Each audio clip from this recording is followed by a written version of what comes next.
So in the past month, the GameStop apes have been absolutely steamrolled as human psychology from generation to generation remains unchanged. Let's take a look at what happened, what went wrong, and how you can avoid this in the future in this week's biannual episode of Heavy Rain.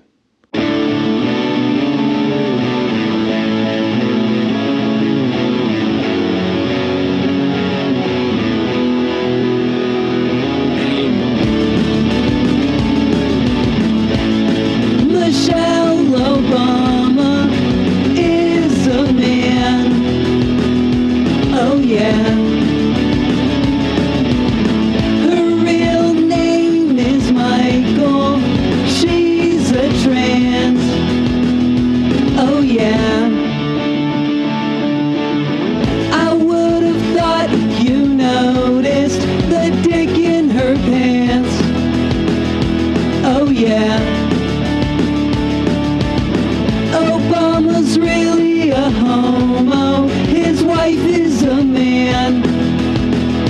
Oh yeah.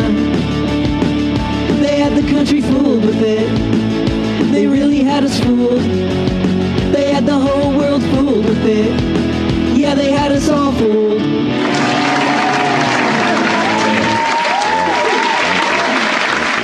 All right, so let's look at today's show. And I'm sure you're basically familiar with the premise where originally these GameStop apes, they squeezed the stock that was hedge funds were pushing it out of business. They were massively short. And these guys organized on Reddit. They came out of nowhere. They sent the stock to the moon. And they caught the financial world by storm. Well, in the past month or so, they tried to do the exact same thing all over again. And Roaring Kitty, he came out, he posted this post, and it was off to the races again. But this time the results were very different. As you can see, we got a couple of bumps here, and now we're back down. In fact, we're way back down. And it's a sad story because all of these people who were very dedicated and very enthusiastic and very inexperienced just got taken to the woodshed. And so I'm going to use this guy, Rob, as a case study. And this isn't to beat up on Rob. This is, I feel sorry for Rob. Rob is like me. Rob is a working class guy. And I have to do an edit here as I'm working on this video because Rob has taken this despair tweet down. And sorry, brother, the internet never forgets. So here it is. I captured it on screen. My apologies.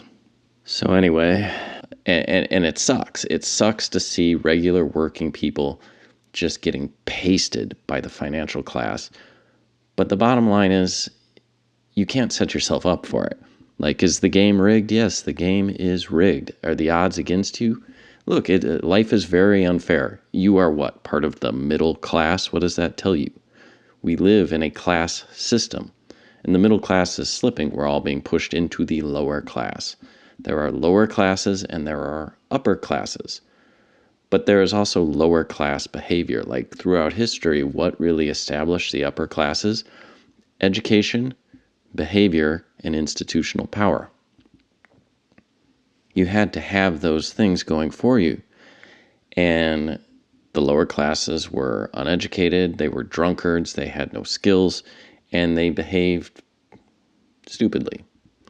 And so they got treated like plebs because they acted like plebs.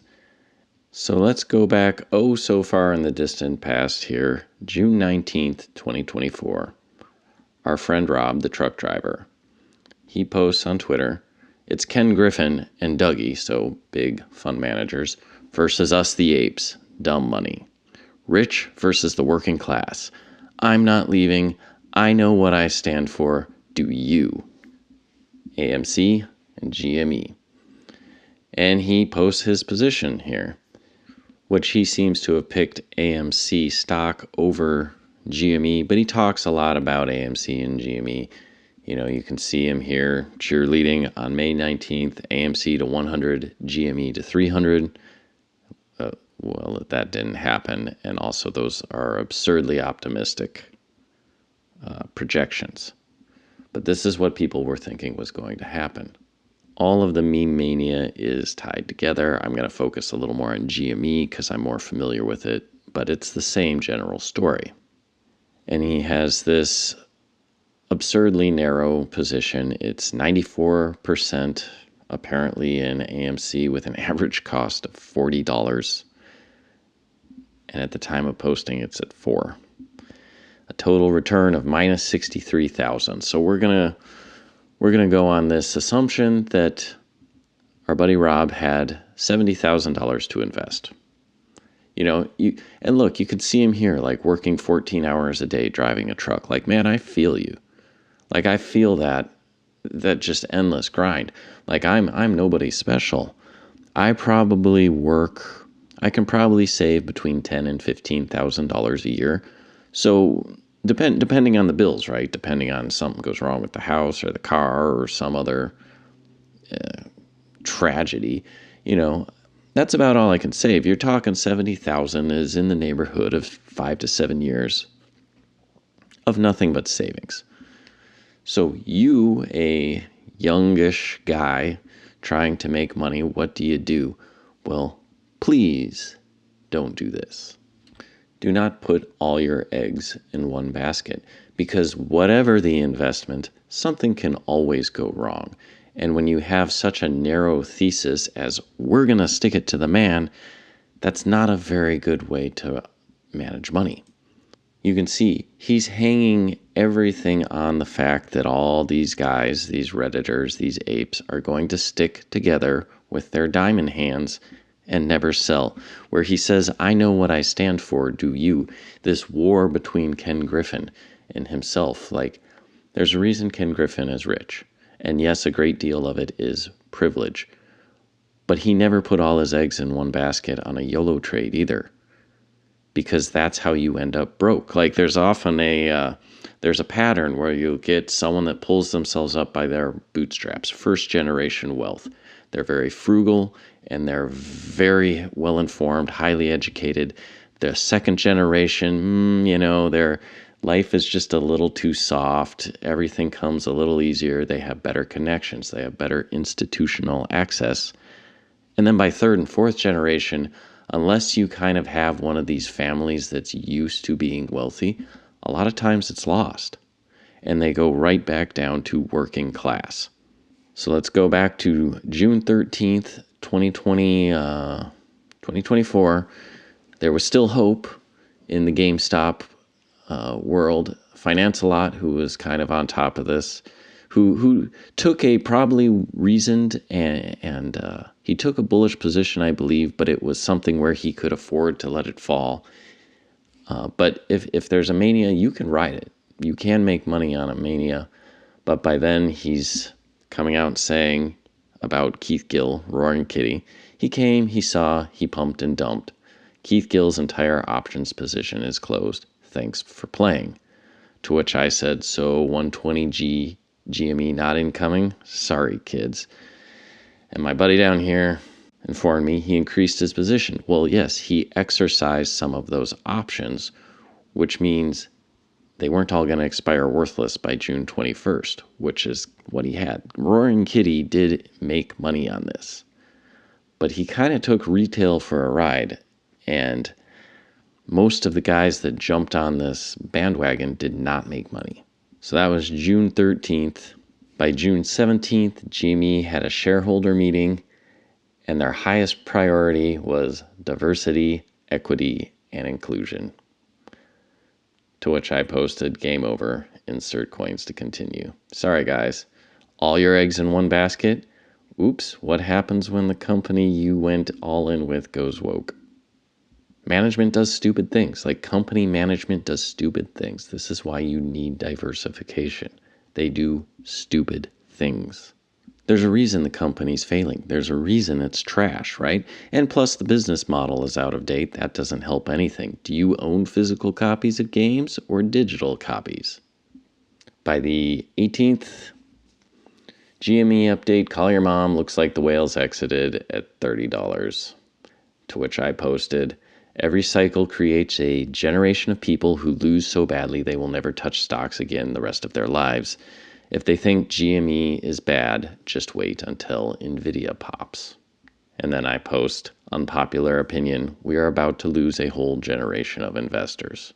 June 19th, the very next day, this is when I initially discovered Rob's post. Again, there was still a little bit of life. There was still 2 days of hope for GME and AMC in the meme stocks. And I posted, I believe we are near a market top. Posts like this are evidence of that. There's an entire generation of investors that have never lived through a crash. Remember, it's not that you lose money. It's that you've given it to somebody else. You've given it to a financial professional. These guys prey on each other. It's up and down. They have facilities set up as close as possible to the market exchanges to front run and beat each other's orders by fractions of a penny. These are professionals.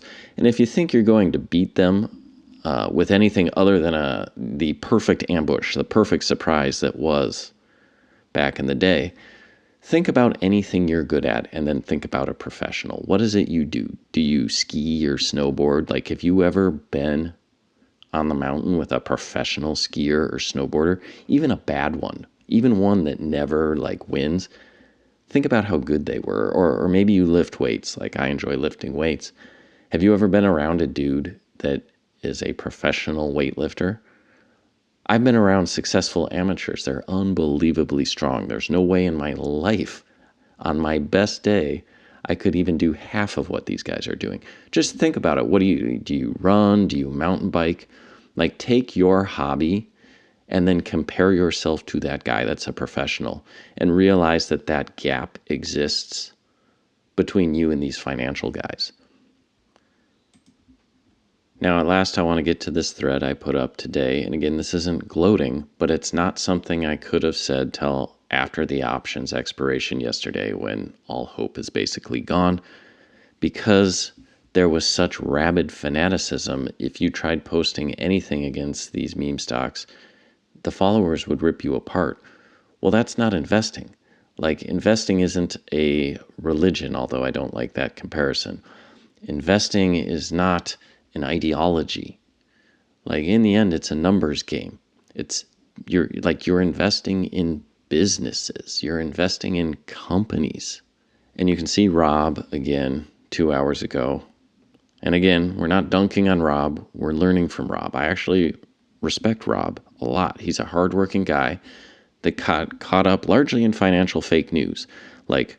You all understand that pandemic news, political news, crime statistics news, you understand how all that news is fake. Now, why people believe the news put forward about financial matters is any bit more real boggles my mind, right? So much of financial news is fake as well, or put there to manipulate you one way or another. But anyway, Rob posts 2 hours ago. Well, boys, I'm starting to lose faith in AMC and GME. The market is overly corrupt, full of theft. Big money and hedge funds control the price with spoofing, naked shorting, and dark pools. And no matter how much we buy, they control the direction. Here's the thing, my man. Never have faith in a stock. Your stocks do not love you back. They are just letters that you put money into and hope the numbers next to those letters go up. That is all investing is. Buy the letters where the numbers get bigger. Don't think of it as anything else. Big money and hedge funds don't control a company's profit. There is a such thing as underlying fundamentals as well. In the short and medium term, yeah, they manipulate the heck out of it. That's what they do. So when you wade into that pool of sharks, you go in a shark cage for protection because you know those sharks are out there. You have to take the necessary precautions in order to survive the shark tank because you know there are sharks. So I posted, I'm sorry to see this, but this guy could have taken his $70K and invested it in 5 to 7 Diversified companies with real earnings and a promising future, not GME, or I guess it was AMC in his case. Now it's gone, used as nothing but exit liquidity by the very rich he wanted to stick it to.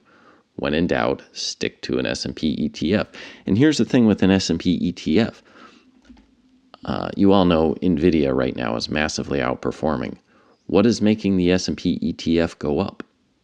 NVIDIA. Like, this isn't a sucker's game to invest in the S&P. Yeah, you're getting the diversification of 500 companies, and when you get outperformance in 1, 2, or in this case about 7 companies, you profit off that, but you also have that margin of safety with the other 493 quality companies. It's not going to make you rich overnight, but you also aren't going to go bankrupt. And this guy's 70K could be over 100. I bet he wishes he had that 100K right now. So then I go on my little rant. A couple weeks ago, I could sell GameStop options to the apes. And if you're not familiar with our options markets, this is going to be a little opaque, but I could sell one option contract to the apes for $100.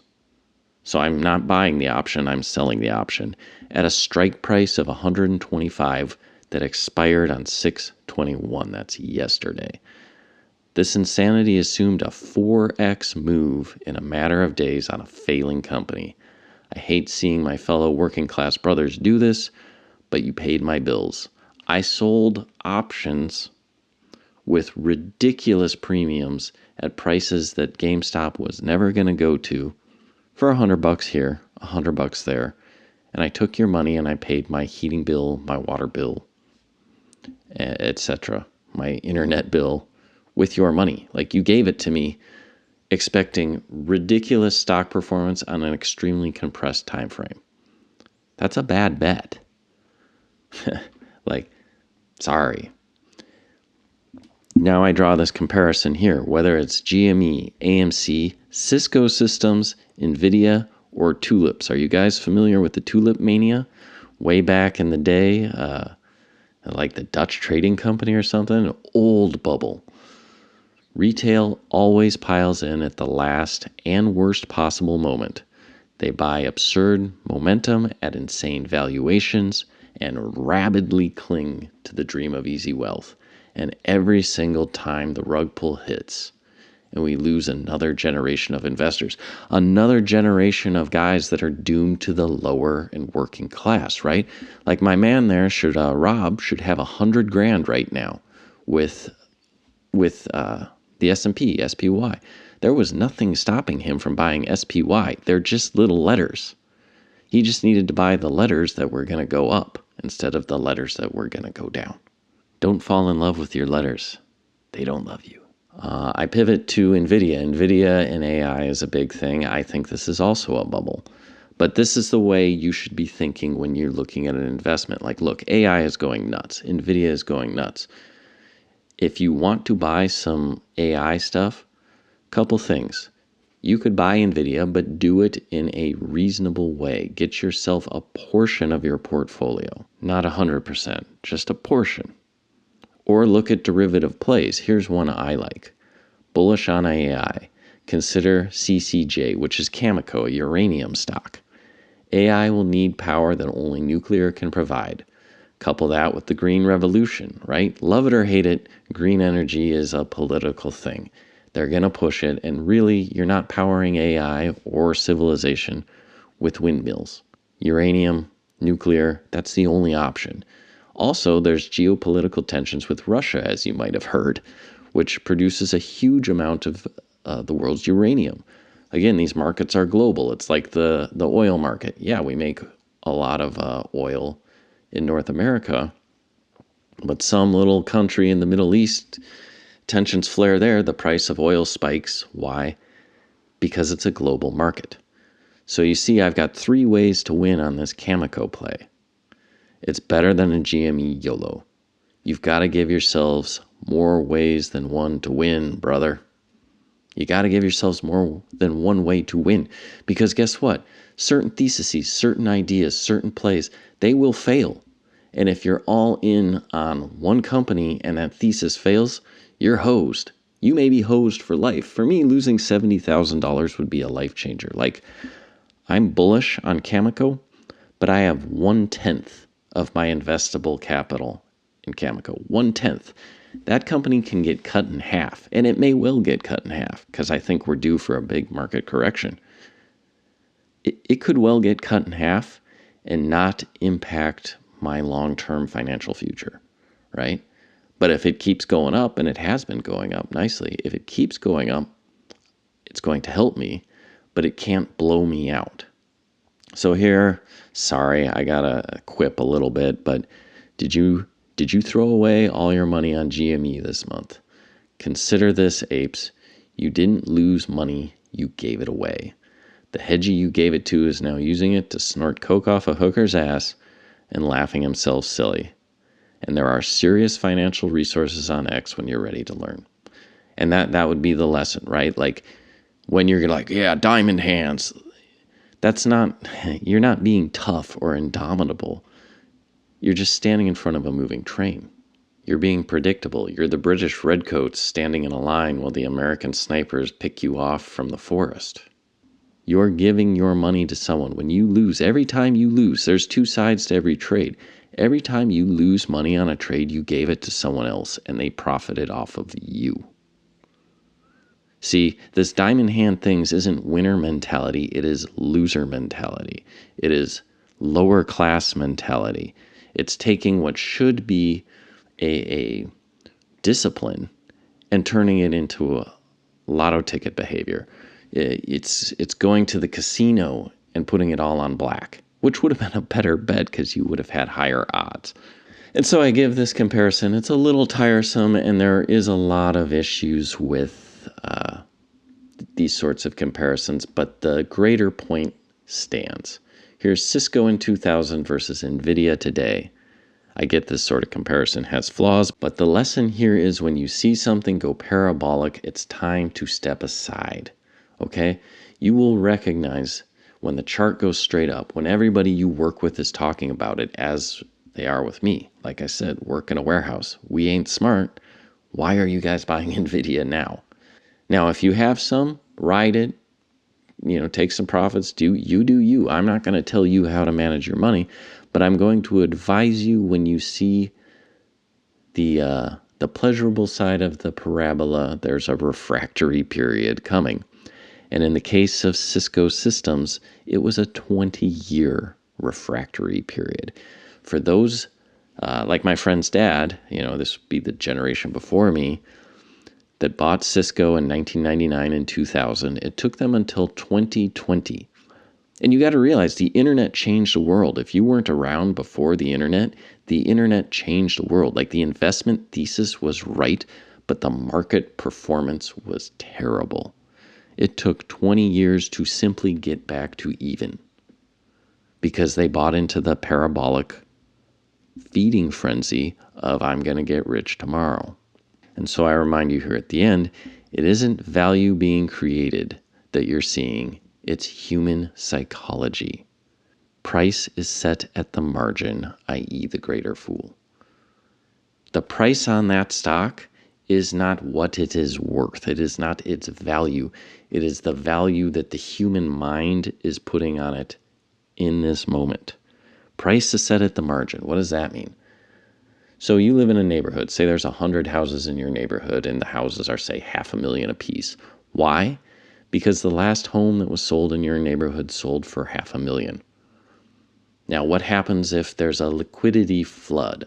All of the houses in your neighborhood go on sale at the same time. Well, your house isn't selling for $500,000. That first house might sell for $500,000. That second one may be for $475,000. But someone looking to your neighborhood goes, okay, why should I pay $450,000 for your house when there's 80 other homes here, and this guy's willing to cut to $420,000 or $400,000 or $350,000? These crashes can cascade very fast when everybody tries to hit the exits at the same time for whatever reason, right? But the parabolic behavior, the lesson is the parabolic behavior always has a downside.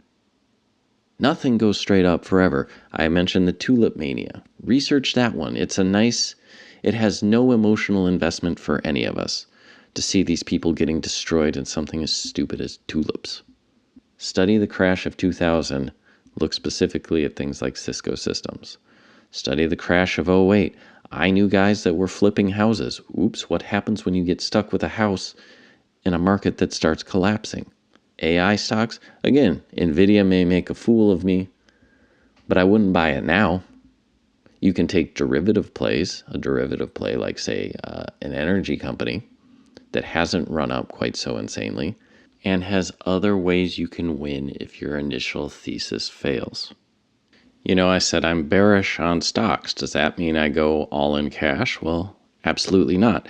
There are things called imperfect hedges, treasuries being one of those. Look at the ticker TLT. Now, when markets crash and the world panics, people rush to long-duration treasuries. And if I'm wrong, I can sit there earning almost 4%. Also, maybe there's no crash, but we are also entering the stage of the cycle where central banks are beginning to cut. This will lower interest rates and drive up the price of TLT. So again, I've got 3 ways to win on that play. If the market crashes, that goes up, so it will go up while my other plays go down. That's why you have a diversification balance amongst non-correlated assets. Like, you can do this. You can set yourself up with this upper class rich person behavior, or you can behave like a pleb at the casino. So I think the big takeaways from this video is, if you don't know what you're doing at all, get in an index fund. If you do know, diversify between 5 or 10 stocks and non-correlated assets. Sell your losers at the end of the year for tax loss, and let your winners run. Maybe pare back to rebalance a little bit, but let those winners run. Give them a chance, and then take that money that you salvage from the losers and pare back from your winners to try out a new investment thesis that also gives you multiple ways to win. Give your ideas a year or 2 to manifest, and then as you get more advanced, you can do things like cash secured puts and covered calls to generate additional income. But balance. Don't just YOLO and throw it all on black. I know you've seen the South Park episode where the whole town pools their money, they spin the roulette wheel, and they win once. And it was this amazing win, and then they double down and lose it again. And that's kind of the story of the GameStop apes. So that's all I've got for today's show. And remember, stock prices can fluctuate wildly over the short term. And whatever you do, don't end up with a banana up your butt.